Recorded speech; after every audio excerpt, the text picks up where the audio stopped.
Hi, and welcome to RV Retirement Redesign. I'm Robin, and I'm inviting you to join us in getting your life and your money ready for your future RV life. Today, we are going to talk about a bucket list, not just mine, but the whole family. So maybe your family is dreaming of hitting the open road or exploring national parks, finding those hidden gems across the country.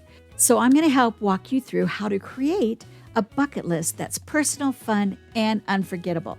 By the end of this video, you'll not only have inspiration for your next destination, but you'll also have a step-by-step method of designing a bucket list you'll actually check off. So before we get started, do me a favor. I'm dying to know where your dream RV destination is. So drop it in the comments below. Let's see how many different ones we can come up with. There may be some obvious places that you've been dreaming about or thinking about for years. You want to make sure that you write those down. Sometimes we think we'll never forget, but we often do. And when we write things down on our bucket list, it's not just where we want to go. It's where exactly you want to go. What is it that you exactly want to do? What are the feelings that you want to capture? The worst thing you could do is plan to go somewhere, put all that attention, time, love, and money into it, and then come away from it unfulfilled, or to think, oh, I wish I had done that. Now, I know you can't do everything on every trip that you go on, but as much as possible, fulfill that want and desire you have about visiting a particular spot. In this video, we talked a lot about how do you get your family on board? What are the things that you can do to understand what each other's expectations are? And how can you visualize using vision boards and other ways of bringing that adventure to life so that everybody gets excited and stays excited? One of the advantages of having a family meeting where you all come together on the different places that you want to see and where you want to go in those particular areas is that you can create a plan to be able to do that in the most advantageous way, but you will be able to experience a grander adventure because you will have planned and fulfilled those desires along your way. For instance, when I brought up the idea of going to South Dakota, we only live 7 hours away from Mount Rushmore, and we've never been there before. And all three of us said, yeah, we do want to go there. So you will be able to see who has what in common, maybe things that you'll come up with others hadn't even thought about, but it gets that conversation going, and it starts to get the excitement in there. Now, as the planner of the trip, one of the things that'll start happening is you'll be able to start seeing how much you want to travel, how far you want to travel, the kinds of travel and experiences people want to have when they get there. And that's going to bring up designated costs that you're going to have to consider as well. So when you have that family meeting, you want to talk about things like, what do you want to do when you go to South Dakota? What do you want to see? What time of year is it going to be? So what are our limitations going to be with the weather? Are we going to go to places that cost money? Or are we going to go to places that we can enjoy for free or very reduced prices? You're also going to need to think about things like how much time you're going to spend in each place. Is everybody going to go? So for instance, there might be situations where Bob and I go someplace and Jim's just really not interested in going there. So he might stay in the RV with Izzy. Or it might be that Bob and Jim might want to go someplace that I just don't want to go to, but I would really enjoy the peace and quiet by myself for a little bit. So don't feel like everybody has to be in on every event during your travel.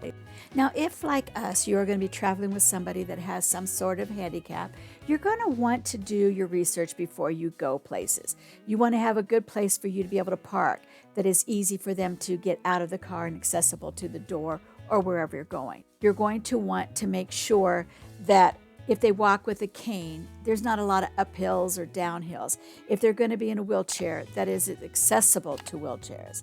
If it's going to be in a motor scooter, that it is accessible to motor scooters. You know best what your loved one needs, so do your research, and that's going to make your whole trip a lot easier and a lot more rewarding for the whole group. And let's not forget about our fur babies. Our little fur baby is one of the most important things in our lives, so we do the best we can to take care of her. She's a smart little thing too. She always wants to know where we're going. So we give her little hints along the way. She might understand, she might not, but we do talk to her so that she feels like she's part of the travel. Always check and see if where you're going is dog friendly, and try as much as you can and as much as you feel comfortable to find and pick those places that do allow your fur baby to join you. Sometimes there are leash laws, sometimes there are not. If there are dogs around or other people, it's always best to keep them on a leash. But these are the kinds of things you want to think about when you're planning your bucket list. Pretty much if Izzy is allowed, she gets to go with us, even on Grandpa's boat. She likes to go fishing, and wherever we take her, we always make sure she has the appropriate equipment so she'll be safe and healthy. Now, part of making sure that we have a great time is that if we can't have Izzy with us, we make sure she's well cared for while we're gone. Because we make her food, we make sure we have plenty of food to go with us on any trip. And I don't forget the recipe if we're going to be on a long trip and I need to make it in the RV. We have both a crate and this traveling bag, and we use both very rarely, but I still think it's a good idea to have them aboard in case you need to transport your fur baby in an emergency or in other kinds of situations. I think it goes without saying you want to make sure that you've got the appropriate temperature and alarm systems in your RV. Whether it's too cold or too hot, you want your fur baby to be safe and comfortable. Make sure you do something for your fur baby too that gives them a little bit of fun. You're out having fun, and if they've got to be alone in the RV, then give them something to capture their attention. And that's especially important if your fur baby, like ours, has a bit of separation anxiety. And finally, don't forget to plan a little bit of extra time at the end of that bucket list activity to give your dog or your fur baby a little special attention, whether that's a run in the park, whether that's a run on the beach, whether that's a walk in the woods, or just a walk around the RV.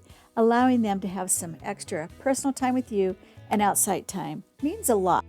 Okay, let's put everything we've learned together and recap all of the things that you want to include while you're building your bucket list.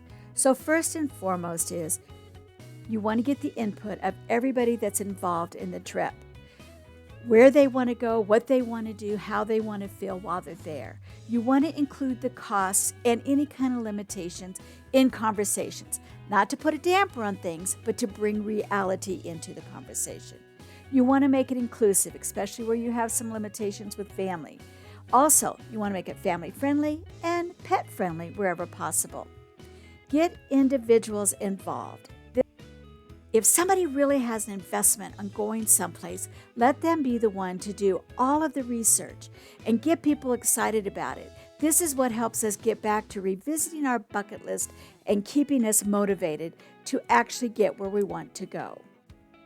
I hope this helps you and your travel companions create your bucket list. And if you haven't done so yet, please remember to drop a little note down below and let us know what is on your bucket list. Hey, we want to thank Karen B. for becoming our newest RVRR member. Thanks, Karen. We are so glad you joined. And if you guys want to join in our membership, you can find all the information below. Check us out. 2019, we started our full-time RV life in a big old momentum so Bob could follow his dream to become a fishing guide.